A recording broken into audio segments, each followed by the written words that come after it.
১৯৭৮ সালে মুক্তিপ্রাপ্ত শাহাবুদ্দিন নিবেদিত এম এ আহসানের কাহিনী অবলম্বনে দিলীপ বিশ্বাসের পরিচালনায় বাংলা ভাষার নাট্য ও প্রণয়ধর্মী বাংলাদেশী চলচ্চিত্র আসামি। বাংলাদেশ চলচ্চিত্র উন্নয়ন সংস্থায় গৃহীত ও পরিস্ফুটিত আসামিতে বিশেষ দৃশ্য পরিচালনায় জাম্পস গ্রুপ এবং প্রধান সহকারী পরিচালক ছিলেন শিল্পী চক্রবর্তী কদু। আজাদ পিকচার্স পরিবেশিত আসামিতে প্রধান চরিত্রে অভিনয় করেছেন রাজ্জাক, শাবানা ও সুচরিতা। সেলিম চরিত্রে রাজ্জাকের অভিনয় সত্যিই সবাইকে মুগ্ধ করবে। বিপরীতে রীতা চরিত্রে শাবানাও নিজের সেরা অভিনয় উপহার দিয়েছেন। না না, আইনকে হাতে তুলে নেবেন না। রাজ্জাকের বোনের চরিত্রে সুচরিতাও অভিনয়ে অসাধারণ ছিলেন। এছাড়া এটিএম শামসুজ্জামান, বাবর, মঞ্জুর রাহিরাও মন্দ চরিত্রে নিজেদের দারুণভাবে মেলে ধরেছেন।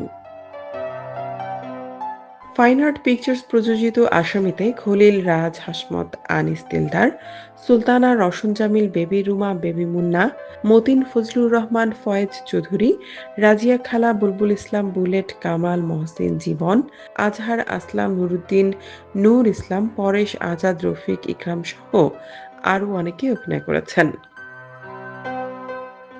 আসামি চলচ্চিত্রের ব্যবস্থাপনায় রফিক ও সাত্তার, শিল্প নির্দেশনায় শরফুদ্দীন ভূঁইয়া, রূপসজ্জায় আব্দুর রহমান, নৃত্য পরিচালনায় ইলিয়াস জাভেদ, সম্পাদনায় আমিনুল ইসলাম মিন্টু, চিত্রগ্রহণে আবুল খায়ের সহ ছিলেন আরও নেপথ্য শিল্পীবৃন্দ।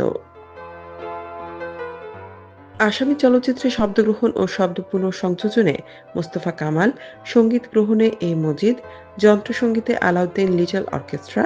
এই চলচ্চিত্রের একটি জনপ্রিয় গান হল ওরে ও পরদেশী, যাবার আগে দোহাই লাগে। এছাড়া অন্যান্য উল্লেখযোগ্য গানের মধ্যে রয়েছে পানি দিলে আগুন নিভে, আমার ঘুঙুর বাজে ছমছমাছম অন্যতম। এই চলচ্চিত্রের সবগুলো গানে কণ্ঠ দিয়েছেন সাবিনা ইয়াসমিন। আসামিতে চিত্রনাট্য ও সংলাপ লেখার পাশাপাশি গীত রচনায় গাজী মাজহারুল আনোয়ার এবং সঙ্গীত পরিচালক ছিলেন সত্য সাহা। আসামি চলচ্চিত্র থেকে শিক্ষণীয় বিষয় হলো অর্থহীন মানুষ সত্যিই অর্থহীন। সৎ পথে থেকে বিত্তবান হওয়া কঠিন, আর যারা সৎ পথে থেকে জীবন যাপন করার চেষ্টা করেন তাদের প্রতিটি পদক্ষেপে নানা জটিলতায় পড়তে হয়। অন্যের হক মেরে যারা চলতে চায় না তাদের থেকে সবাই সুযোগ নিতে চায়, সুযোগ নেয়।